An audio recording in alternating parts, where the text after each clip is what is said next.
I think I had the very common bias of, oh, how could you do that to animals? Oh, you're exploiting them. Isn't that really sad? Isn't that really hard? Yes, but I think that the same is true for all the other parts of the industry that we work with animals. It's just a different format that we're doing all these things in. You know, if you're into equine, if you're into food animal, like, yes, it is sad. Those animals are what's called purpose bred. They have an end point. It's not a lovely thing to think about, but they are feeding the world. And the same thing is true with lab animal. I absolutely hate it. I wish we did not have to do research on animals, period. But the fact of the matter is it is required either by law. We need these models because computers just can't replicate the complexity of like a full multi-trillion cellular animal the same way. But my objective in staying in lab animal is, one, I'm highly interested in the science, the medical type things I get to do, which I want to touch on later, but also being an advocate for these animals. You know, I always feel like part of me is always sticking up for the underdog, and these animals, at least in a research setting, don't have a pet owner, you know, that comes into the clinic. And as much as we sometimes hate some of those pet owners because they're getting sassy with us or they're getting, you know, frustrated, that's still a benefit to the animal. They have someone speaking for their pet, right? But these lab animals don't have that. And so I get to be that voice because they are making the ultimate sacrifice for us, which I just think is honorable and respectable. And I want to do my best to help these animals while they're in this setting. Hello, my name is Debbie Boone, and I want to welcome you to my podcast, The Bend, where we explore how successful people navigated the path and emerged in a better place when life threw them an unexpected twist. It's inspired by one of my favorite sayings: the bend in the road is not the end of the road unless you fail to make the curve. These conversations will hopefully help you and inspire you to embrace your personal bend and to flourish. I hope you enjoy it, and if you need help with your own personal navigation and you're in veterinary medicine, please feel free to reach out to me at Debbie Boone 2 Manage Vets Consulting. Enjoy the bend and be inspired by our wonderful guest. Welcome.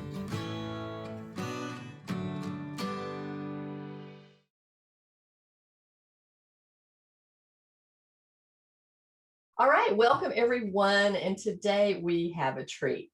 Every time I go to a conference, I'm really excited to run into my friend Stephen. So today we're going to have the multi-credentialed licensed technician Stephen Cital with us. He is the executive director of the Academy of Laboratory Veterinary Technicians and Nurses. He is the COO of Veterinary Anesthesia Nerds, and he is the co-founder of the Veterinary Cannabinoid Academy. He started in college to become a registered human nurse, but didn't enjoy working with humans as patients. So he became an RVT, and then he obtained all these other certifications, focusing on anesthesia, pain management, and the research setting. He joined LVET as the director of education and development, and he built his reputation on as an expert on cannabinoids by starting and participating in multiple education platforms and conducting his own research. He is also the primary editor for a textbook on cannabis therapy being published by Springer Nature. He is now what's your official title, Stephen? You work in the neurobiology lab at UC Davis. Oh, Stanford. Stanford, I'm sorry, at Stanford. Yeah. We were talking about UC Davis earlier. Yeah. So, at Stanford, and neurobiology, oh my gosh, I would just be geeking out about this because I love neuroscience, brain science, functional MRIs, coolest thing ever invented. So, oh my goodness, I could talk to you a lot about what's going on. He is an award-winning speaker. He is a veterinary medical professional that is well recognized at every major conference. His rooms are filled. He's a wonderful speaker. He has great knowledge, and he's coming to talk to us today about curves and bends in the road and how he got from here to there. and some of the paths along the way. So Stephen, thank you so much for taking the time and making a little moment in your schedule for us. I so appreciate it because you're busy. We're all busy. Thanks for having me. Thanks for having me. I do miss seeing you at conferences and getting my Debbie Boone hug. And oddly enough, not to sound like a creep, but I miss your smell. Like I'm like, that's a Debbie Boone smell, which is good. It's a good one. It's lovely. That's too funny. I can't figure out. I don't use perfume, so the only thing I can figure out is either deodorant or hairspray. I mean, maybe it's a combination and just your natural pheromones. I don't know. Thank you. Oh my gosh. So Stephen, let's talk about life. How about that? You said you wanted to be a nurse. Was that always your goal as a child? It's just because you know how veterinarians are. They start out at the age of 5 and decide they want to be a vet. Was that your goal? No, not at all. And I still have never thought seriously about becoming a veterinarian, except when I was with my partner. We're no longer together anymore, but he's a Mexican citizen. And if we got married, I could get dual citizenship and go to Mexico go to school in Mexico at UNAM, which is one of the good vet schools in Mexico, and it's AVMA accredited for $10,000. So I was like, $10,000 a year, I'll go to vet school for $10,000 a year as just a formality, and because I could, not because I ever wanted to be a veterinarian. What I did want to be when I was growing up, however, was between an entomologist and a paramedic.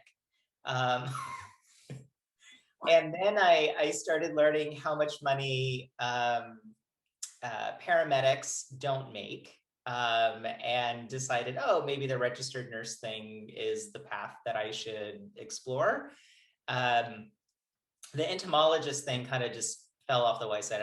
I don't remember my thought process there, or where and why that went away, but I do still love insects quite a bit. And then I started working in high school as a kennel assistant at a veterinary practice, just to get my feet wet, because I knew in the veterinary clinic I would be able to see medical things, whereas in the human hospital, I was a candy striper as well. Okay. But in the human hospital, you just don't really get to see much or kind of be involved. But I knew in the veterinary setting I could. And so I started working as a kennel assistant to see that kind of stuff, and then kind of discovered, wow, I really love animals. And what I loved, or I thought I loved, about the human medicine side was just the medicine and the science of it. But I've always been an animal person. So I was like, let's put these things together. And I will say, I am disappointed. I never knew that veterinary technology, the nursing aspect of the veterinary side of things, was a career option. I had no idea RVTs, CVTs, LVTs existed. So I discovered them late in life, but I'm glad I went down that path. And I wish I had the time and more effort to be honest, I don't really like children. I wish I liked children more, so I could go into schools and teach them about being a veterinary technician. Because it just wasn't something that I was aware of, and would have saved me a lot of time and angst and money had I known this was a career path that I should explore. Yeah, that's so interesting that you said that, because I think a lot of times in veterinary medicine, and I was one of those, I want to be a vet kid, is that you don't know that there's other things that you could do. And people look at me and like, I've managed for so long. And they said, why didn't you go to vet school? And I went, well, I probably could have. My brother went to school at Cornell and played football. And they said, do you want to come to school here? And I went, hell no, it's too cold. I hate cold weather. I'm from the South.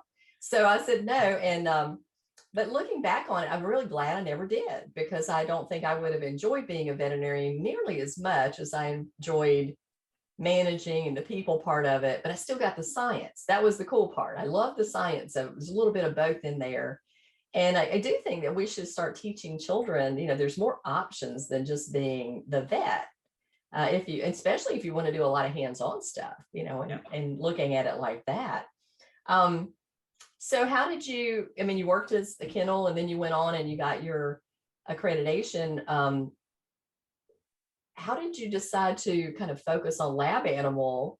And this, you said something about the analogy. And I noticed it on your LinkedIn profile, the whole background is little bugs. I thought, why does Stephen have bugs in the back? Now, see, I know why you have bugs. I've learned something about you today, other than the lab animal stuff and the cannabis stuff. So let's talk about how you got there here from there. Starting out, RVT, okay, that makes sense to me. And then how about the rest of it? How did you get into lab?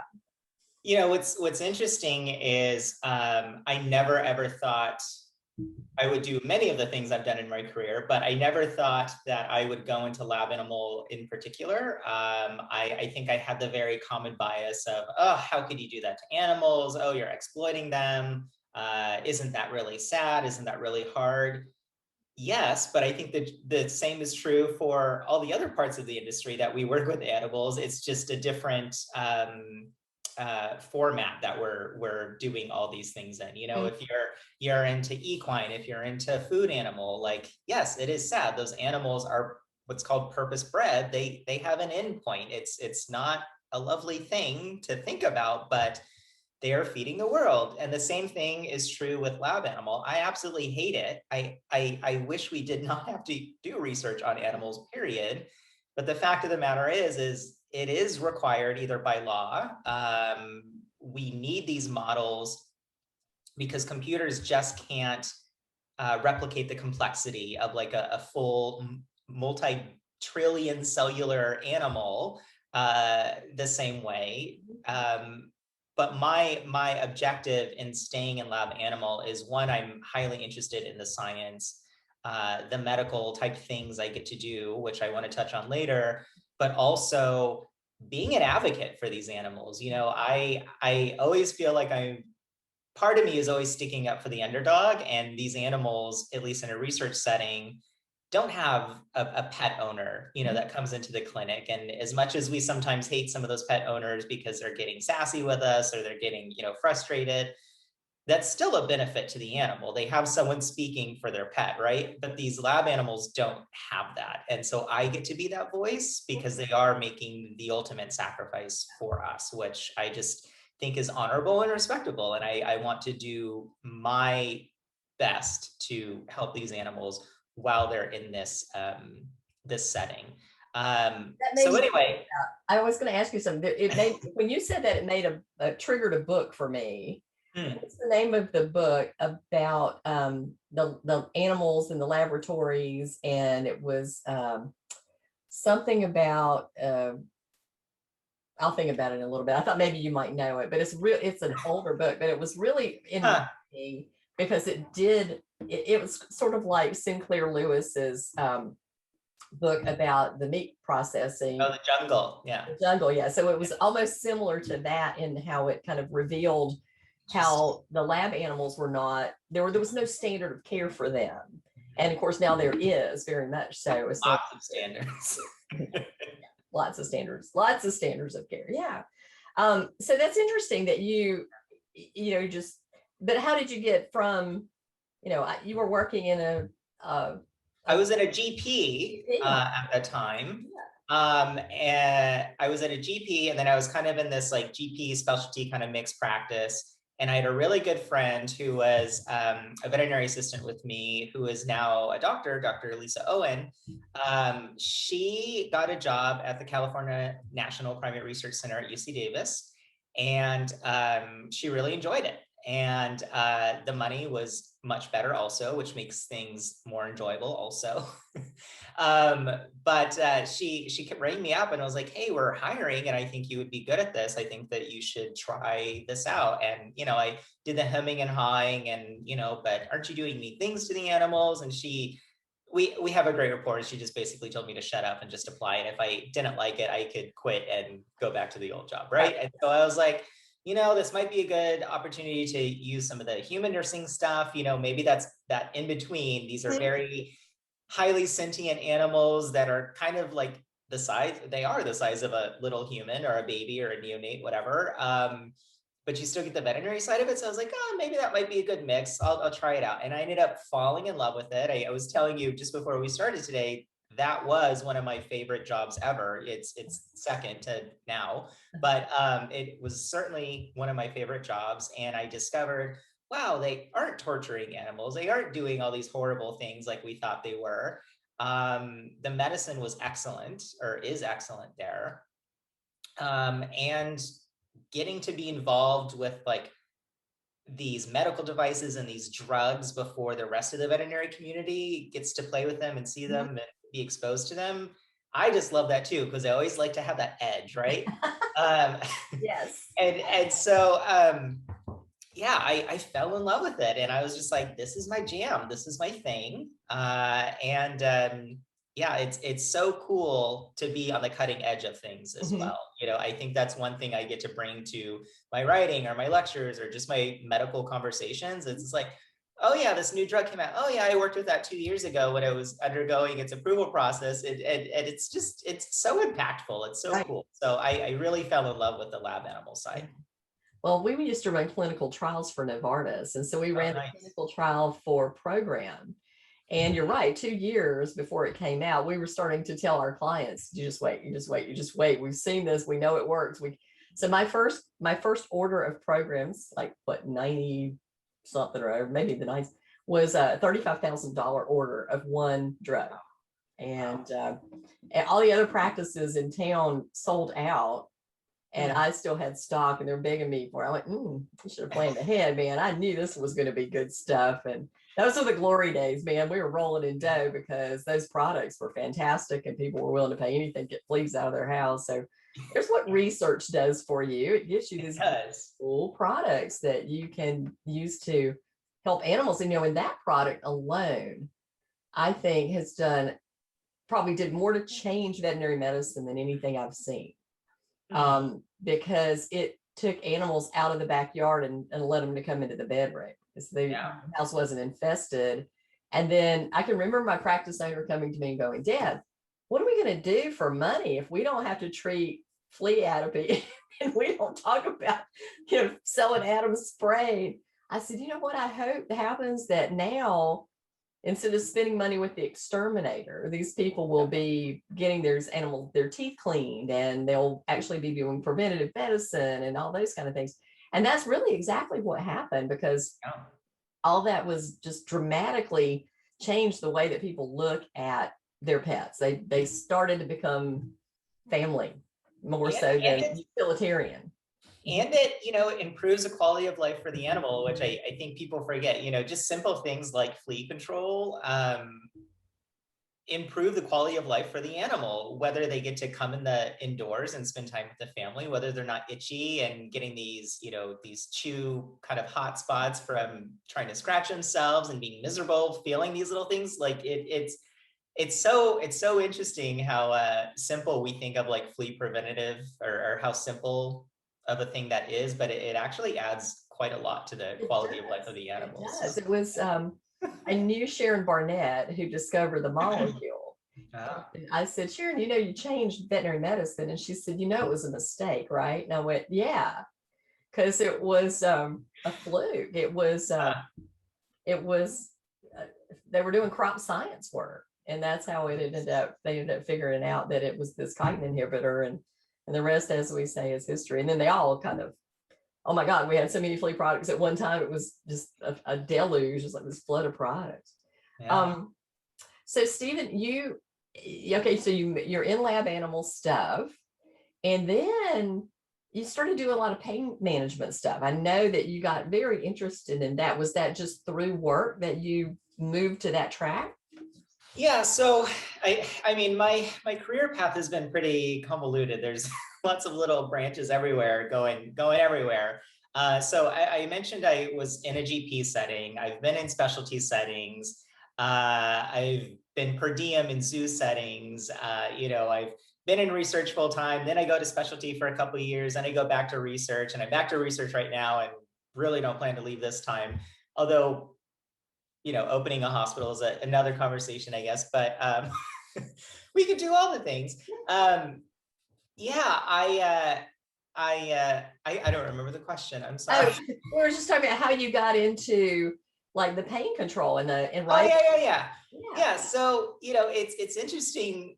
because the lab animal community, and at least in my opinion, seems to kind of isolate itself from the rest of the different industries within veterinary medicine, whether it's GP practices, wildlife zoo, specialty medicine. They're kind of in their own bubble. And because I've had these experiences between typical practices, GP, specialty, whatnot, and also the research side, I was like, we need to bring these techniques together and like homogenize them and then let everyone know about them, because there's things in lab animal that I think we do much better than we do in GP practice. There's things in GP or specialty practices that we should be doing in lab animal as well. So that's kind of been my mission. When I do these lectures about pain management, or even anesthesia for that matter, because I think the same thing is true as far as needing to share ideas and techniques. When I do my presentations on them, or I do my education pieces on them, I always have this background tone of like, this is kind of the stuff that maybe you guys don't know about from the research side. And then I also kind of put, this is the stuff that we're doing in the specialty side with those research people. So I try to blend them together to add a better style of medicine for everybody. And it's interesting because the pain management and the anesthesia side have also just kind of led me in these different pathways. You talked about my interest in cannabis stuff, and that really started out of the pain management side of things. It wasn't just because I was like, oh, I just want to be involved in cannabis stuff. Yeah. It came from a pain management side of things. I was in the Bay Area. We were seeing these old animals in kind of palliative care situations where they were uncomfortable, and the pet owners were asking about this. And I was like, well, I don't know. I've used it recreationally, and I can see how that would translate into palliative care options for animals that are very uncomfortable. And so then just started exploring that way, which has just kind of was the bud for this beautiful flower that I'm now studying, which is cannabis. And that's how that happened as well. So it all stemmed kind of from the same place, and just allowed me to be innovative with particular areas in that specialty and grow. Yeah. Now, and that's what sent you to Maine, right? It is. Yeah. Yeah, because you're a Cali guy. Yep. And all of a sudden you have the opportunity to go all the way across the country in Maine and work on LVET's work, right? Lab research for cannabis. So tell me a little bit about the thought process behind that, because that's a big change, a really big change. It was a huge change. So that all started. I was working in a specialty practice at that point. I was doing consulting for lab animal stuff, but I was working full time in a specialty practice at that point, and had been lecturing on cannabis stuff for a little bit already. And I had heard about this company and how at the time they were certainly like one of the first companies to actually invest in doing clinical research, which is, of course, piques my interest. So I contacted them. I was actually at NABC BMX meeting, and I was doing a lecture. And I think that was still one of my biggest rooms. I had over 1,200 people in that room. And I went down to their booth and I was like, can you come listen to me lecture? And they're like, who are you? Like, I'm Stephen. And they're like, sure, we'll come listen to you lecture. And we kind of built this relationship at first. And I was a contract speaker for them for a while. And then I was at the Veterinary Anesthesia Nerds Conference where they had a booth also. And I said to the CEO, I was like, would you ever like just hire me full time? And they're like, is that an option? And I was like, I think it is. I think I'm making that an option now. I was a little bit burnt out from the practice at the time. Still a lovely practice, but I was burnt out. So yeah, we just continued talking, and they kind of fleshed out a position, which was the director of education development.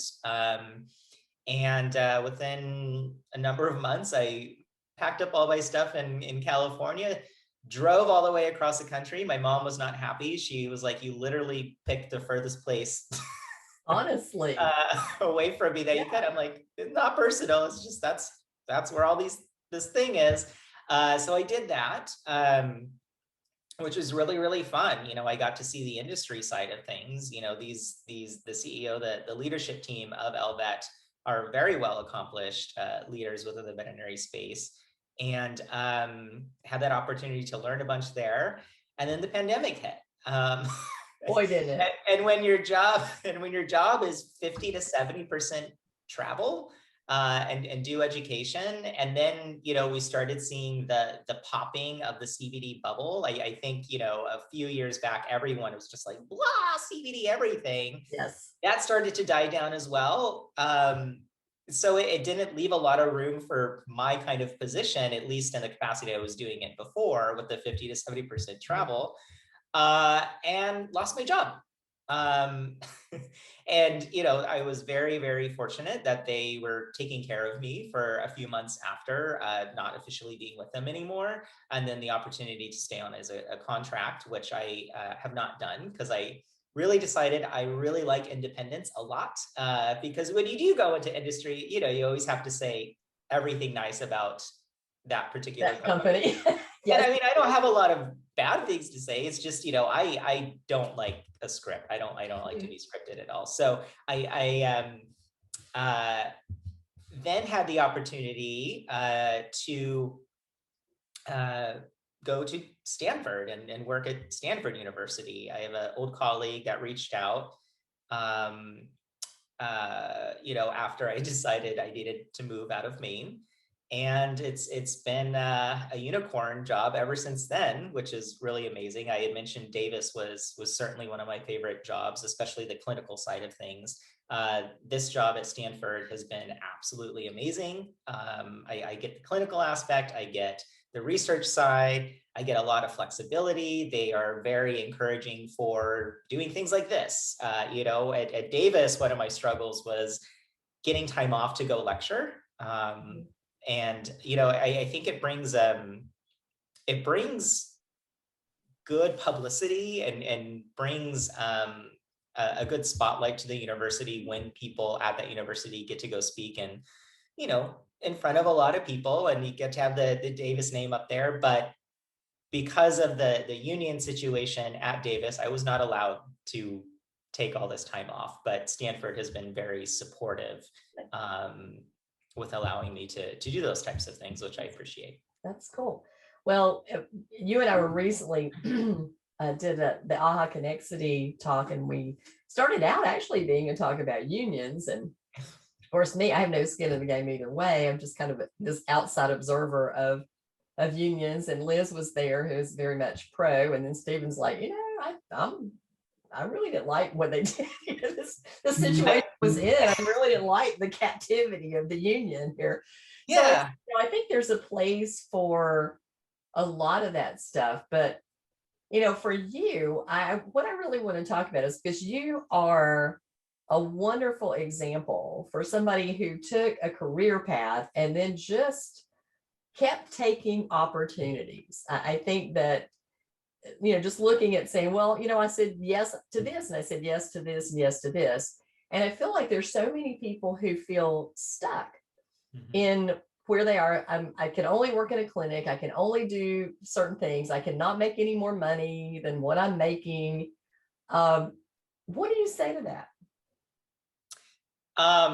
First, I want to preface it with veterinary people in general, at least in my experience, have been some of the most innovative people I've ever met. If we're out of a medication, we get creative with other medications. If we run out of a particular device or monitoring tool, we jury rig something else. We are very innovative people, but unfortunately, as innovative as we are with our medicine, I think a lot of people forget how to be innovative with themselves and their career, and resilient, for that matter. I know the clinical side of things can really impact one's resiliency with compassion fatigue and all these other types of fatigues that we're experiencing.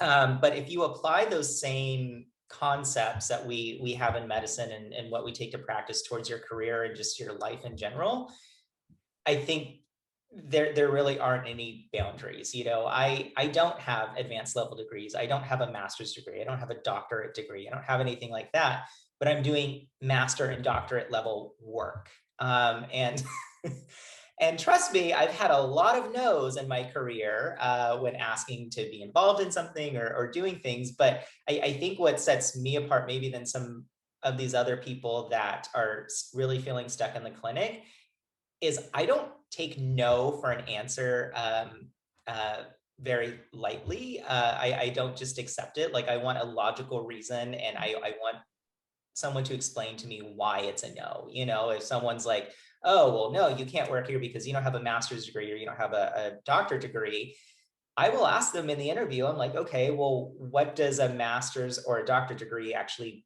bring to this position? What am I gonna be unable to do, with the exception of prescribing and surgery and stuff like that? But what am I gonna not be able to do that someone with this degree is going to be able to do? And a lot of times they just don't really have answers for me. Right. Yeah. And I say, okay, well, I've contributed to 10 plus textbooks. I'm an international recognized lecturer. Here are my peer-reviewed studies. I'm doing the things that you go to school for without those degrees. Right. And I think people need to think outside the box as far as oh, well, I don't have my RVT, or, oh, I don't even have a bachelor's. Oh, I don't have this. Stop thinking like that. You can approach these companies, even if they have these minimum requirements that you don't necessarily meet on their job descriptions. And you should have a pitch ready because they are going to ask you all these tough questions, but still apply anyway, and still just not take that no as a solid no. Understand that no. And then oftentimes when you have these conversations, they're like, okay, wow, you are intelligent, and maybe we do need to reevaluate this. So I don't know. That's just been how I've been approaching the world, and certainly my career. Take that innovativeness from the clinic, apply it to your career and your life. If there's something that you want, you figure out a path to get there.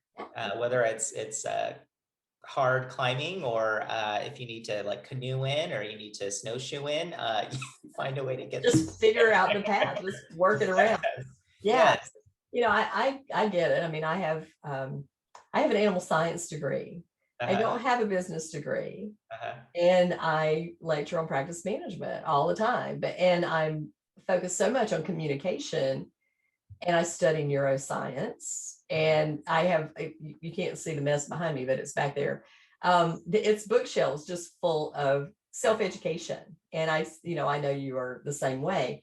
So I think just if there's something that you're interested in, something that you want to pursue, nobody tells you what you can pick up and read.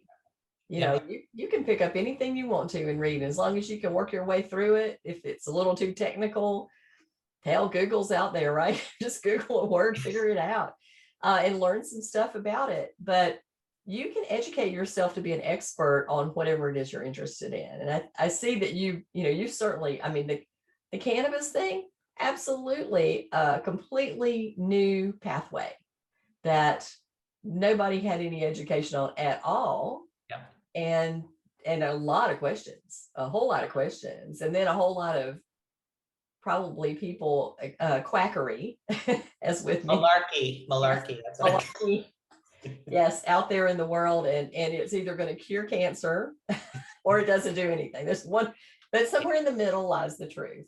And yes, I do think that there's a lot of interesting research on this. So here you are at Stanford doing neurobiology research. Can you tell me what's the next new thing?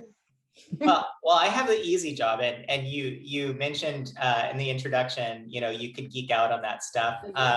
I try to geek out on that stuff, but these postdocs that we have, and my PI, the primary investigator, who's incredibly smart.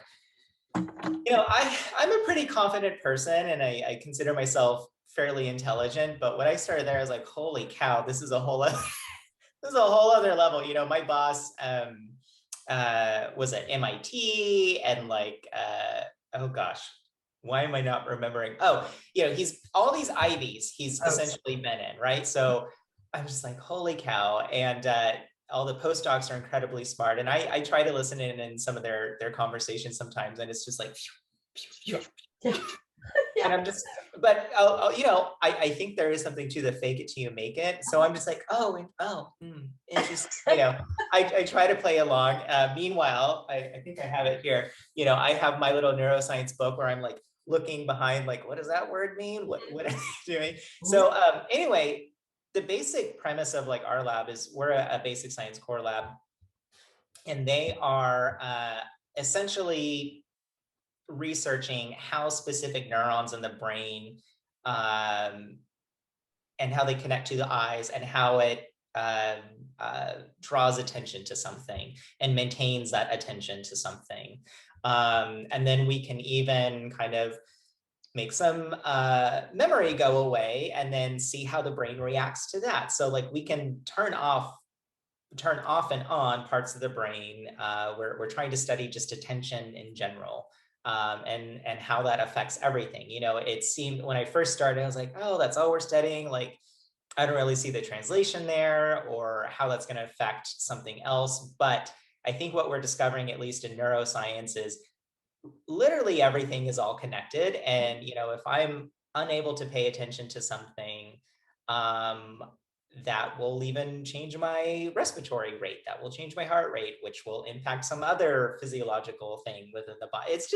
It's all connected and it's all crazy to Yeah. me. And then kind of the other cool things is when they collaborate with other labs, we can actually put electrodes in the brain.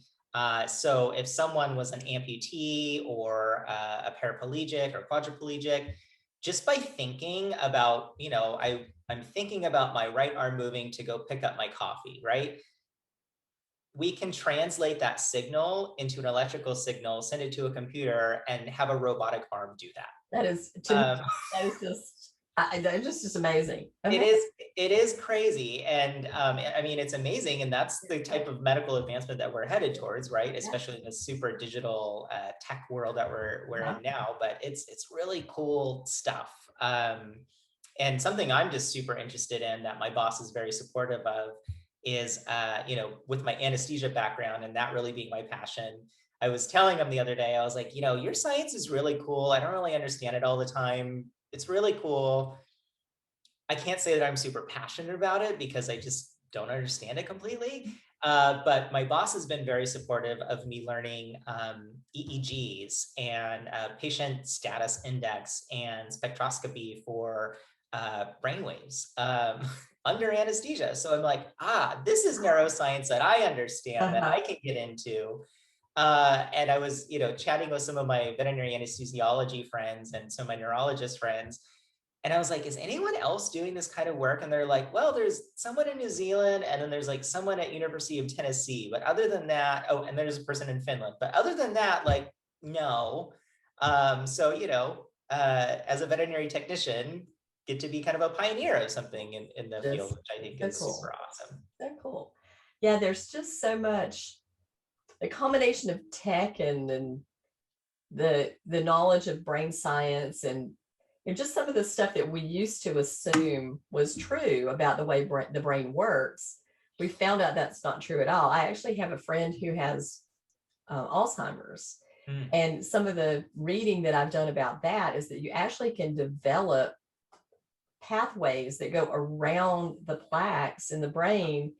And you can develop those things by learning a new language or learning to play an instrument, something completely different from what you're very comfortable doing today. And then it takes a new path and it finds a workaround, which I think is amazing. And so I think there's so much cool stuff coming along the pike about the brain and how it works and the evolution of the brain. And, for me, it's about behavior. It's about what makes people act the way they act. And we've had some communication discussions, you and I, in the past about fear and limbic brain stuff. So let me ask you this. I mean, this is, there's a lot of interesting crooks and bends to your path. And then the other thing too is being a speaker. And you and I both, we'll stand up there in front of 1,000 people and just talk. Many people would rather face death than do that. Do you remember the first time you gave a lecture? Mostly, it was in 2009, and it was at the AZVT conference, and it was on non-human primate dental and facial nerve blocks. And I was nervous as hell. And there was only, I don't know, a little over 100 people in the room, but certainly people I knew and respected and respect. And what was funny about that situation, I was so nervous. And like one of these people that I highly respect in the Zoom medicine world was like, open your speaker bag. And this was a conference that still did like the nice speaker bags. I really appreciate conferences that do the speaker bags. If you're if you're an organizer watching this, we really appreciate those. It motivates us. Anyway, yes. Had a little bottle of wine in it. And they were like, just drink that bottle of wine. And so I was like, I'm going to, because I'm anxious. And so I drank this little bottle of wine and I'm up there speaking. And then like halfway through, I was like, oh, I'm a lightweight when it comes to alcohol in general. I started feeling and I was like, okay, so I don't really remember much after that, not because I was drunk, but also this weird phenomenon happens when I'm on stage in general. And when I was younger, I used to be part of the Opera House Kids as well. But when I go out on stage and I speak and I sing or I do whatever, I completely black out. And so when I come off stage, I'm like, I don't know what I said. I don't know what just happened. I'm getting better about that now because people come and ask you, hey, you said this in your lecture. I have a question about it. I'm like, oh God, what did I say? What did I say? I'm getting better about it. But, certainly in my younger years, I like completely black out and I don't remember how it went, to be honest with you, or what I said or it's that first time though. I remember the first time I was working in practice and I was doing some work with Novartis and they were asking me to come over and just do some marketing stuff, focus groups, little things like that. Well, then they decided to have what they called a mega meeting. And this mega meeting, they flew me to Puerto Rico with my husband for 5 days. They brought 460 veterinarians into this big conference at the El Conquistador, and I was supposed to talk for an hour. Well, I was a nervous wreck. I mean, nobody starts with an audience of 500 veterinarians in a basically foreign place after being flown over there. And I thought I was going to throw up. And I stayed up all night. I practiced over and over and over again. And then they come to me and go, we changed the program. We need you to cut that to 30 minutes. Really? You want me to lose half of my program? We'll still pay you the same. Okay, good. So yeah, I had to go and edit slides and cut part of it out. And then the wildest thing was 3 weeks later, we did it again. Flew me back to Puerto Rico with my husband, another 5-day trip. And then for 30 minutes. So I spoke for 30 minutes. I said, this is the best gig I ever had.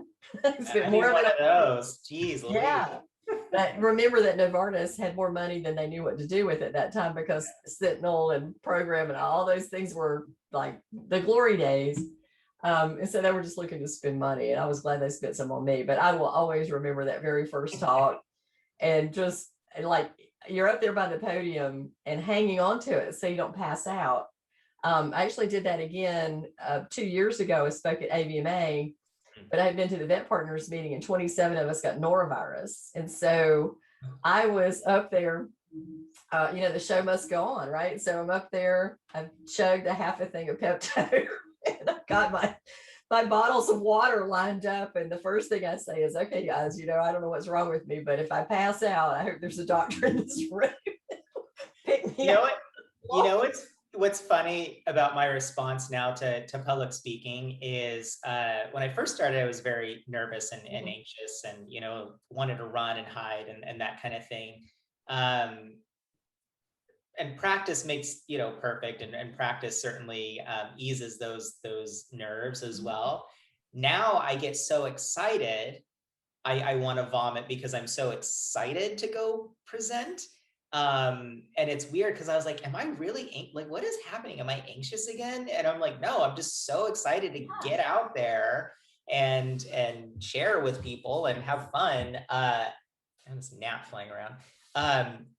It makes, I'm getting some of those same symptoms of severe anxiety, which is very frustrating. But thankfully, very well versed in cannabinoids and can mitigate a lot of those with pharmacology, which is great. So yeah, it's interesting how things change over time as well. It is. And then, I lecture so much for Patterson, and most of those were groups of about 30 to 35 people. So it's so much fun to do it in that close quarters because you really become more of a conversation about things than just the big lecture hall. Yeah. But I miss it so much, not because I miss the travel, because the travel sucks, but I miss the people so much, and listening to their stories and being able to offer them advice and help and just problem solving with them out there in the world. But oh well, we're getting back. We're going to get back. We're totally getting back. I'm excited because I do have a few conferences coming up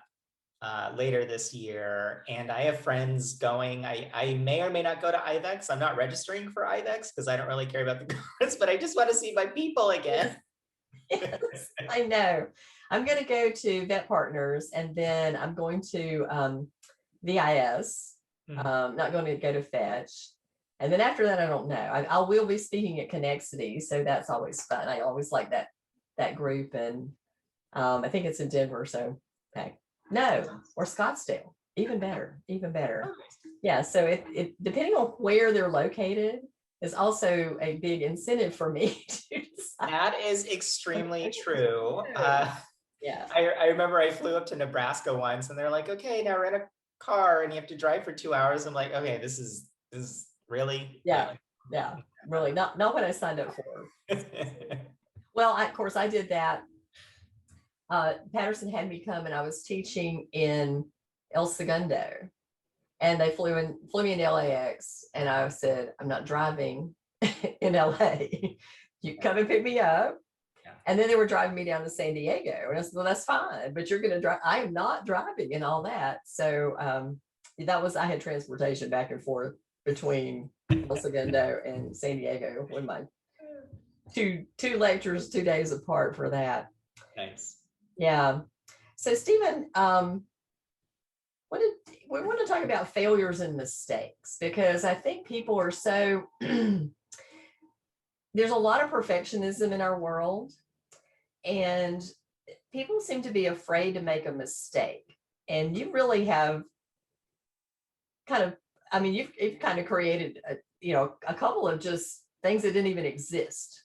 The Cannabis Academy, the Anesthesia Nerds, and I know you and several other people are involved in that. But tell me about some mistakes and failures, and the things that you learn from those things and owning them. Yeah, I've made so many mistakes and had plenty of failures. But that's, part of the business. I think one of my, just going back to the perfectionism thing, I experienced this last night. So I had a chapter due last night on public speaking. I was having a hard time pressing the send button to turn it in, because I was like, I just want to add a little bit. You get paralyzed, you get analysis paralysis. And eventually you just really have to push through that. And whether it's writing or a lecture or trying a job, like I mentioned, I was like, I don't know if I'm going to like lab animal. I ended up making a whole thing out of it. Is understanding that a mistake is temporary. I think there are examples of like crime that are kind of permanent forever, but the mistakes that we make within our career, as far as deciding to go to a practice, doing a crappy lecture, pissing another colleague off, they're temporary. And understanding that they're temporary, and especially the pace at which the world is moving today, everyone talks about 15 minutes of fame. There's like 15 minutes of failure as well. And then off to the new thing. I can think of mistakes that I've made with colleagues, and I still have that weight on me. And when I see that colleague, like, things are normal again, and we move on from it. I am not the best example of this, but getting rid of that dwelling mentality, I think, is super important as far as resiliency, not only in the career and surviving in the career, and especially for veterinary technicians, lasting longer than 5 years. Yeah. But also just how you live your life in general. I think that's the other bad thing about veterinary medicine is we take things home a lot, and we can't do that. And again, I'm not the best example of that, but I'm aware of it, which is the start, right? To push past that. So trying not to live in the past, but knowing the past. Right. Yeah. Those things are lessons learned. And somebody asked me one day because I talk a lot about disc personality profiling and understanding yourself, and Myers-Briggs, it goes a little bit further. Somebody asked me one day if you ever changed your personality. And I said, well, I don't think you ever change your basic nature. I think you're born with that. But I think that over time, what you learn through your failures is what works and what doesn't. And you gain emotional intelligence. Or if you don't, you kind of end up in jail. You really have got to learn some stuff as you go through life. So, just being open to learning about those things and confessing your errors. That's the other thing too, is we, for some reason, think we have to be perfect. And I've given some lectures to students, the VBMAs in the schools. And I said, something will die on your watch. And to look at their faces, it never occurred to them that that was true. And they think they're going to get out and, they're going to save the world. And they're not. They're not going to be allowed to financially by the client, or medically. We're not God. We can't fix it. And so things will die. And you can learn from that, but you cannot dwell on it and own it for so long that it creates a disability in you to move forward and do anything else. And so it's concerning to me when people take on so much of that burden, and allow clients to burden them with those things too, because people are being very reactive. In the past year, they've certainly ramped up their normal reactivity to a whole new level. And a lot of it has to do with the fact that they're just kind of fearful, always fearful. And so there goes your brain science. When your brain science, your smart part of your brain shuts down, and the fearful part of your brain, that limbic response, takes over, and it never makes good decisions, except away from like raging bulls or something like that. And I mean, that goes back to the emotional intelligence. I think we all get kind of a pass card for maybe the past year, but other than that, our emotional intelligence is very important. And I'm very concerned, as flailing in that department previously, and still definitely having relapses in flailing in that department. I think, we're in the medical profession. We are going to have patients die.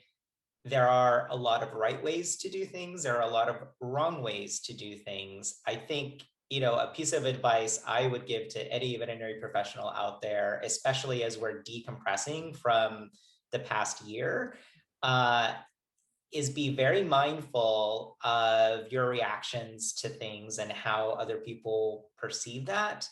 And also understand there's a difference between critique and bullying.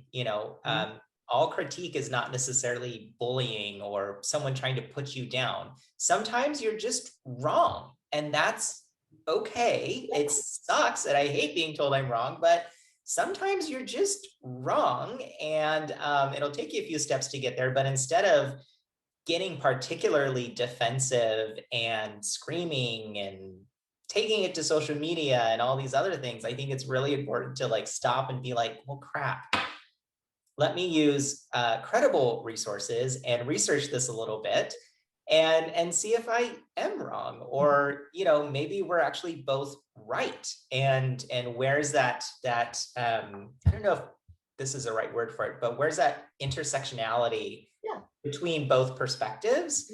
Because then maybe both of you are going to grow into something else, or expand on that idea or that technique or that critique. Yeah, we've I love you posted something the other day I really wanted to talk to you about, because it was the death of expertise. And it's so true. It's so wearing for people like you, like me, who basically were raised in a scientific community. And to have people who will go and look at a couple of headlines and then all of a sudden they're experts on whatever it is. Yes. And then other people believe that because they just have a louder noise. They make more noise. That's it. They're making more noise.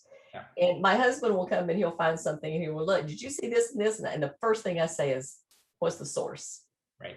And he'll go look at it and he'll go, well, it's I said, that's just bullshit. Just discount anything but a credible news source for this kind of stuff, because I don't trust any of it. But even if we're talking about, and this is, I posted back to you, AVMA Economics Summit, so interesting that this marketing company was going to talk to and try to help the AVMA get a message out about the veterinary community, is that there is this immediate distrust of authority. Anybody who says that they are an expert in this or an expert in that.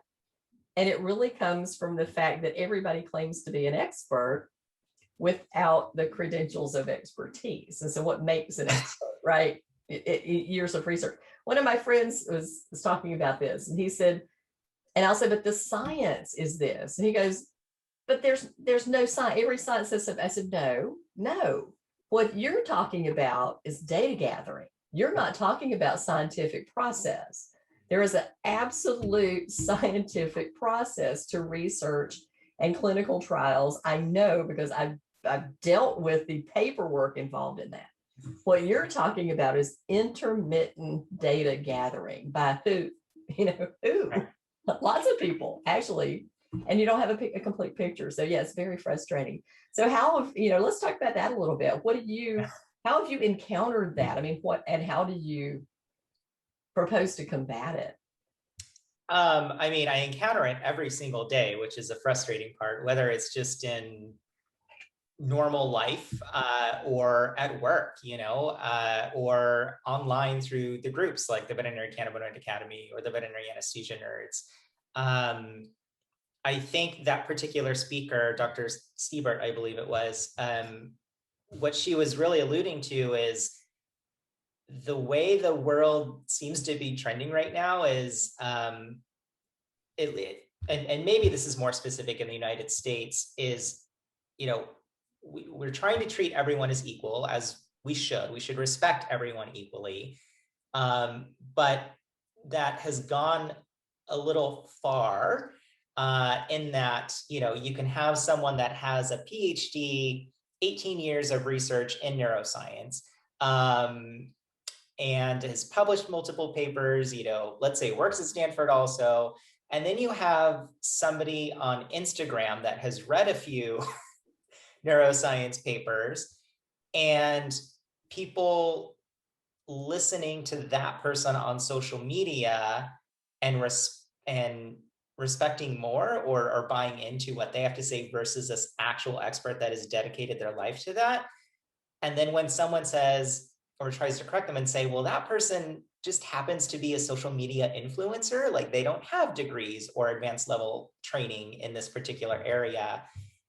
And then we see them come back with, well, they've done their research, or their opinion matters also, and tries to equalize this person that has advanced degrees and has done their research on it to someone that has, like you mentioned earlier, read some headlines. Yes. And it's very frustrating. And nobody wants to hurt anyone's feelings, but there is a time and a place to shut up and listen, and just respect the doctor or the technician or the veterinary technician specialist for what they are. Like, this is their thing. I don't care what your breeder says. Like, your breeder, your breeder works with one particular breed, one particular species, oftentimes with no real medical training. Like, let's listen to the experts again and get over this, like, oh, well, we need to listen to all the sides, because then it turns into this data gathering and data mining, and then our brain is like, what the hell is going on? I need one thing to focus on. And there was an interesting podcast on with Shankar Vedantam. I can't remember his name, or the podcast name.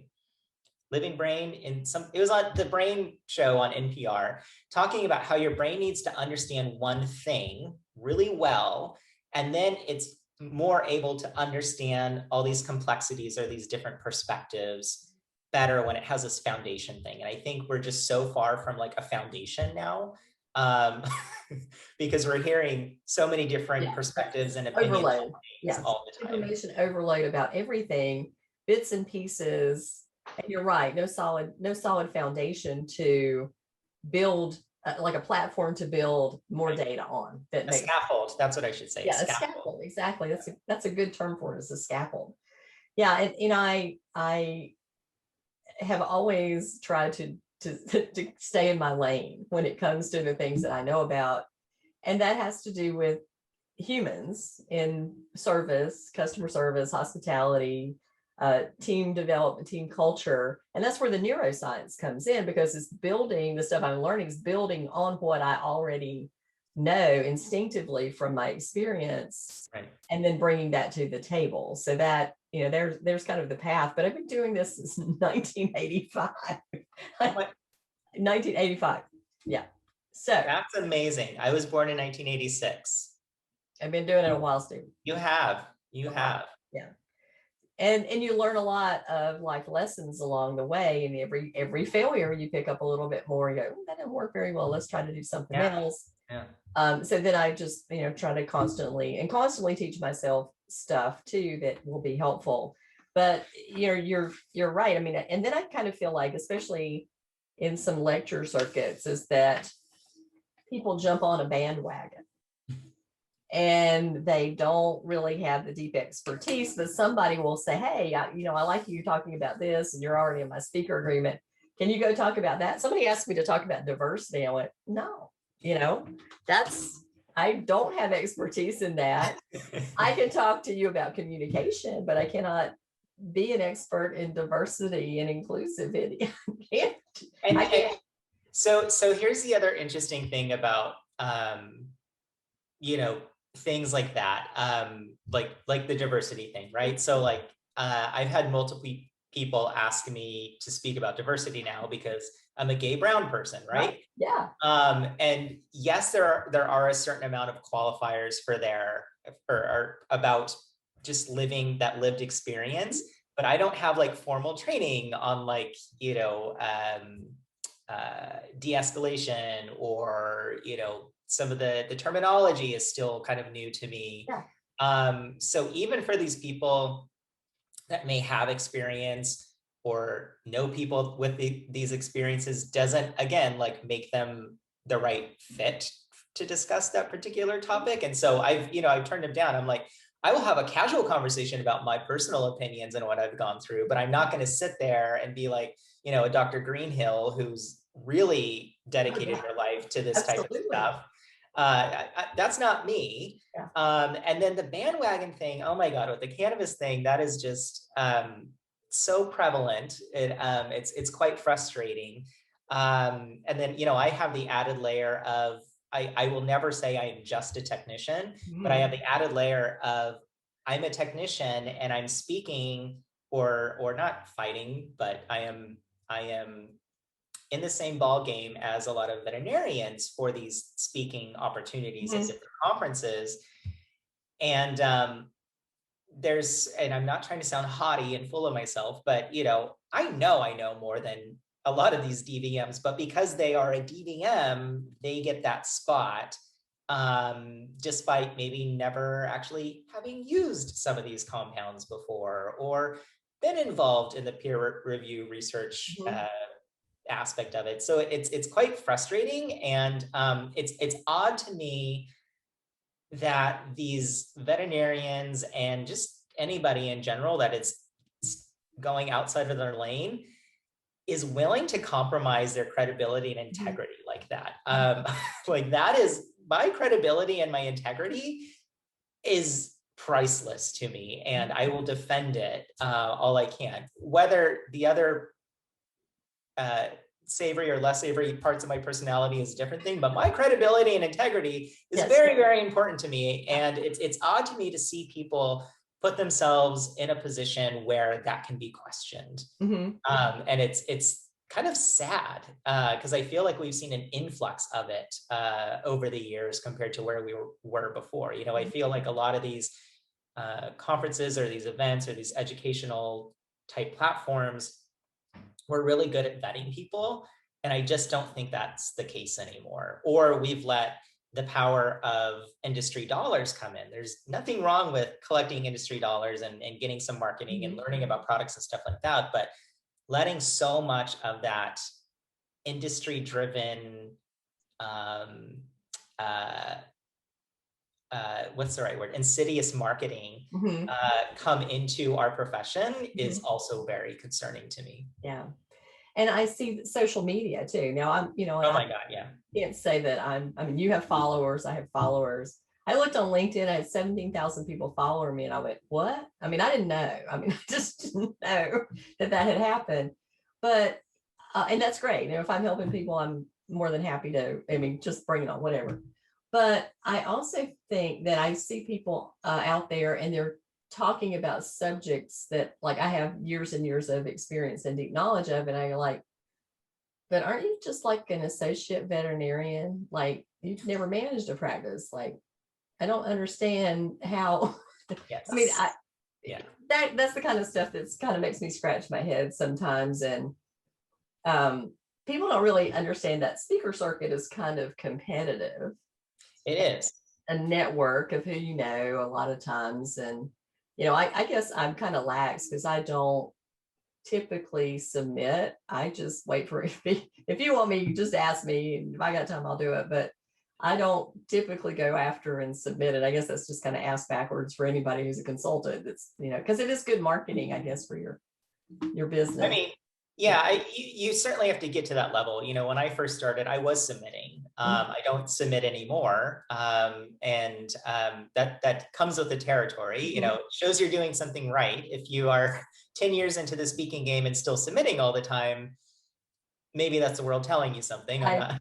I don't know. Well, my first speaking engagement, like official, other than the Novartis thing for a conference, I didn't even know what you did. I had no idea that you were supposed to submit. I had no clue, like call for speakers, no clue how it worked. And then it was kind of like, oh, that's what you're supposed to do. Yeah. So I guess I submitted maybe a couple of times, but honestly, not too much after that. And it was just really more network and stuff. So that kind of segues into something else I want to talk about, because I really am an advocate for networking and the advantages of that. And I know you and I we actually met. I always remember meeting you, and I don't know if you remember it or not, but we were at the ACVC. It's in New Jersey, right? And we were sitting around this round table, and I think I was talking to Margie Shirk, and I met you there, and you had just published the book.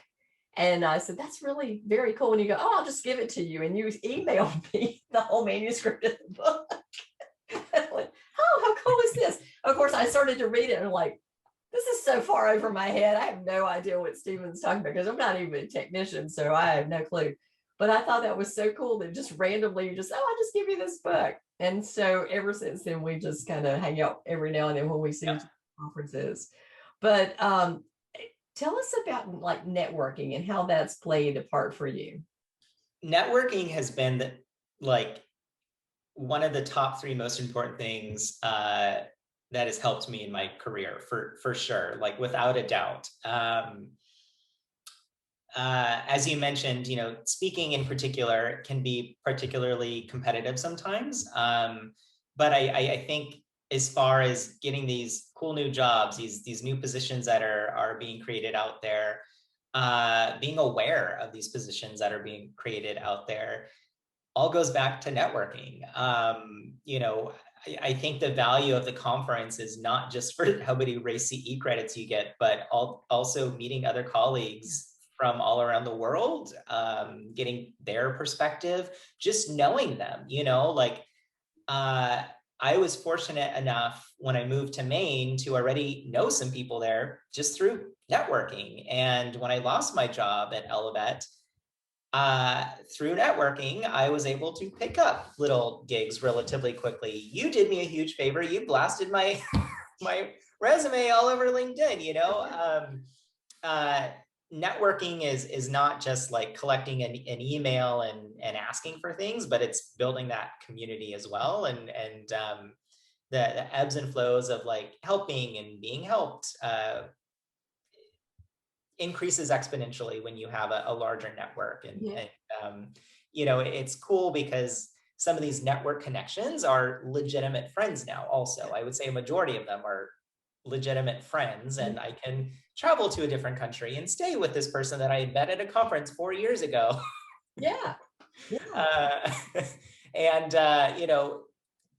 definitely career opportunities as well expand exponentially with networking. And I understand not everyone's a social butterfly. I consider myself an omnivert. So like I will turn on when I need to perform, but really I just want to be at home, like under a blanket, watching TV, because I am kind of a homebody.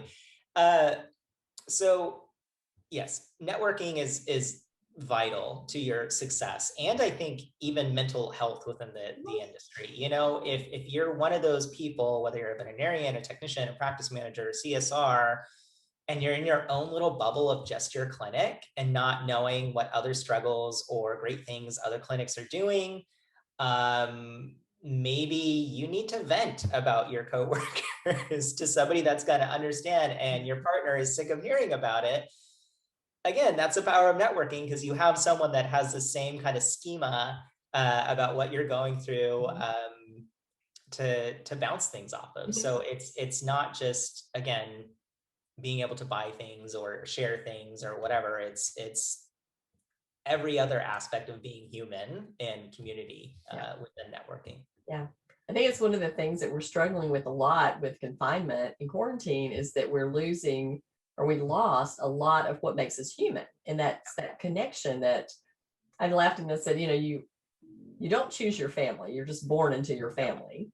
You don't typically choose your coworkers unless you're the boss. And so you work with them, but you always choose your friends and that network. And when we were restricted from going out with our community, then we become very isolated. And your network is the other thing that will call you on your crap, right? So you start to go off the rail and your network goes, dude, that's just strange. You just need to stop that, because that's not right. Yeah. And you go, well, okay, maybe it's not right. I should pay attention to that. But we don't have anybody doing that. And so that's what's kind of happened with everybody's so sure that they're 100% always perfect and always right. And they don't want to listen to anybody. We've lost some social skills. So I hope that when we get back into a more vaccinated community, that people will realize that it's much more important to listen than talk.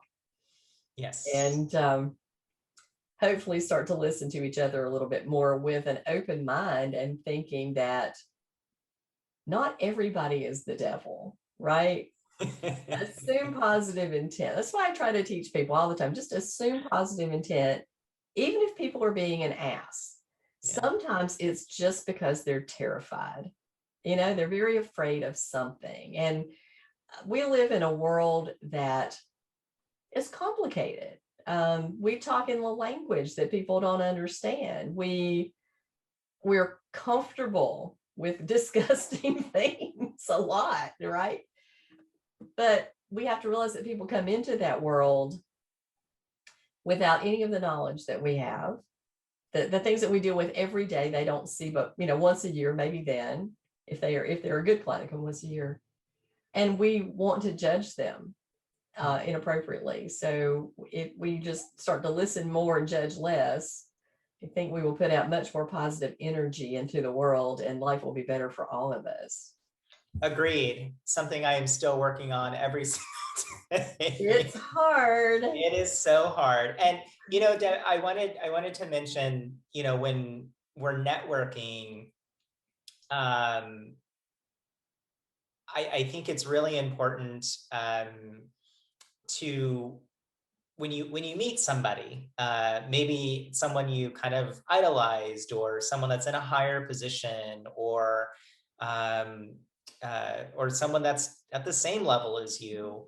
When you're networking, you know, it's important to be professional, but it's also really important to like give them a glimpse of your humanity. I think something that happens to a lot of new associate veterinarians, or technicians in general, or whomever really, is they have this preconceived notion that they need to be like business professional all the time when they're networking, when you're not maybe necessarily in a clinic setting, you're at a conference setting, you're at a bar, whatever. Most of my success with my networking has just been like me being real, you know, just being me, all the parts that people like and all the parts that people hate. Because I think what people forget when it comes to networking, like a lot of these business deals and a lot of these big transactions at these high corporate levels, it's not everyone's going to a boardroom with their briefcase and, you know, only talking about the business issues. It's, hey, yeah, I want to sell you something. Hey, yeah, I want to do this together. Okay, great. I think I want to do that too. Now let's go shoot some golf. I don't think that's the right. No, play some golf. Let's go play some golf. Let's go get a drink. Let's go have fun. Let's go dance or something. Like all of my big successful things in life have been rubbing elbows with powerful people as a human, not as a professional. So when we're networking, I think that's really important to keep in mind as well. When someone comes up to me and they're like, oh my God, Stephen Cital, like you did this and I'm involved in this. And I'm just like, that is so great. But in the back of my mind, I'm like, I also don't care and don't want to talk about work anymore because I am so done right now. Well, I can remember one time, you know, and it really kind of surprises me that people know who I am. I don't know if it does it to you, but it, you know, like people come up and go, oh, you're Debbie Boone. And I went, yeah, I am. I saw you such and such. Okay, great. Oh, I'm such a fan. I went, really? I have fans? That's weird. So, but people will come up to you and you're, you know, in lecture, you've got like a 15-minute break. And in that 15-minute break, you got to go pee and find something to drink. And once some girl said, you know, can we ask you some questions? I said, you know what, you can, but I'm going to the bathroom. And if you want to follow me to the bathroom, we'll walk. Let's just walk together.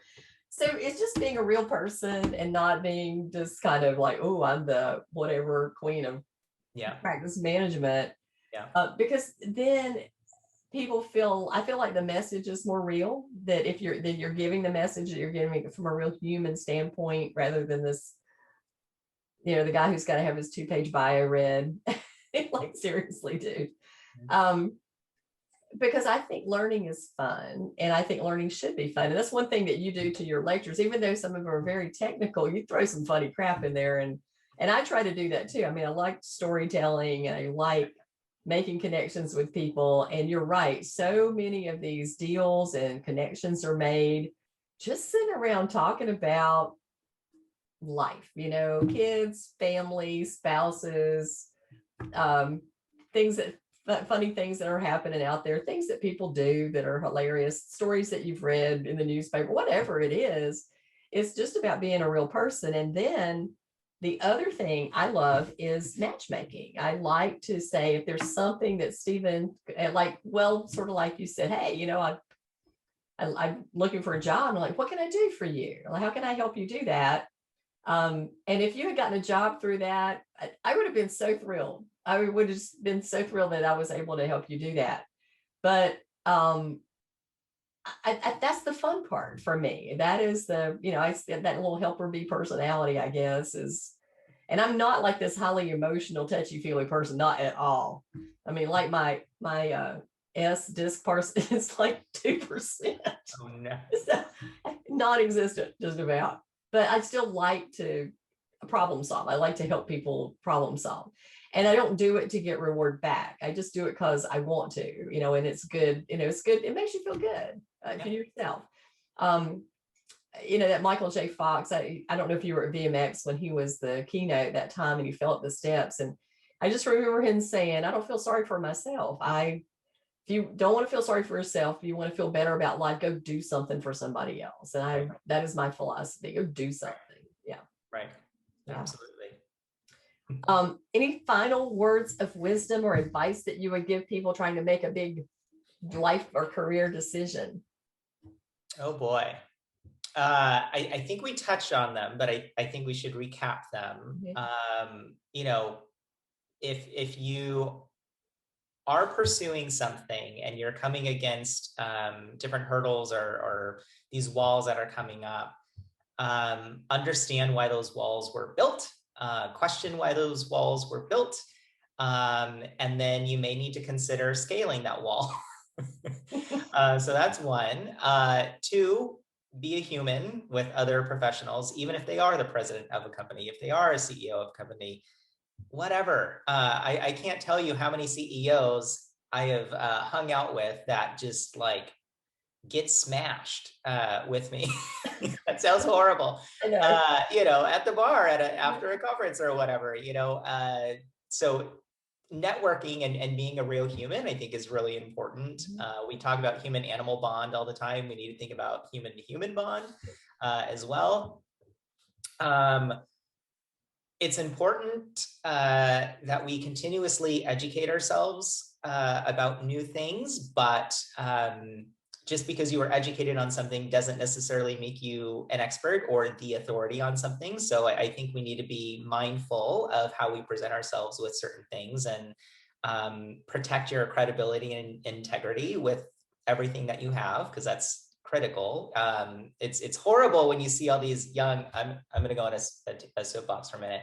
So we see a lot of vet students right now on social media, whatnot, calling themselves Dr. This, despite not being a veterinarian yet, which is a whole other conversation. But, I'm seeing veterinary students marketing certain practices or marketing products. And I'm just like, you aren't even graduated yet. Yeah. You don't have this life experience yet, and you are already damaging your credibility and integrity because most people know that you're still a student and are being paid to do something. Like, you should get paid, but you're already selling out a little bit. So I think protecting that credibility and integrity is super important. And then resiliency and being able to pivot and innovate, not only with your medicine, but also just in the world, with your career, with your life, and understand when shit hits a fan. Do you need to bleep that word? That fan is only on for a certain amount of time. And eventually it'll turn off and things will cool down, and then you just start over again. That's it. Yeah, we can't do anything about the past except learn from it. No. We can't control the future except live in it. So just live today and do the best you can all the time with what you got to work with in the moment. Yeah. All right. Thank you so much. I knew it was going to be fun. Thanks for having me. Yeah. I'm so glad you came on and that you have time. So if anybody has any questions, Stephen, do you want to put out some information like how to get in touch with you? I know they could find you on your LinkedIn bio. And through the Facebook groups. Yeah, I think the one place someone can go to get to all the different places is just my website, which is just my name.com, stephancital.com. You can email me through there. You can go to the Facebook groups that I'm involved in. You can do all the things through that website. So I would say if anyone wants to reach out, my website is definitely the place to start. Perfect. Well, we will have all your information about the website at the end of the video. And thanks again for coming on. And I'm so glad that you found your unicorn job and that you like it so much, because, that sort of makes it all worthwhile. I'm kind of working my unicorn job at the moment myself. Awesome. Yeah, it's nice to work from home and live at the beach. And you're going to come and go fishing with me, right? I mean, do you do ocean fishing? Stephen, I don't know how to fish. I'm hoping Oh, we how to fish. No, I oh, live, okay. I Yeah. live in a marsh. We live on Oh, the fun. right by the intercoastal waterway. We're very Okay. close to the ocean. So if we caught a fish, we wouldn't know what kind of fish we caught or if it was edible. So this is basic beginner fish. Well, I think I could help you there. I'm sure anybody could help me, but I've seen you fishing, so and you caught something, so you're Yes, already ahead of the game. yes, yes. Awesome. I love it. All right. Thanks so much. Thanks, Deb. See you later. All right. Bye. Bye.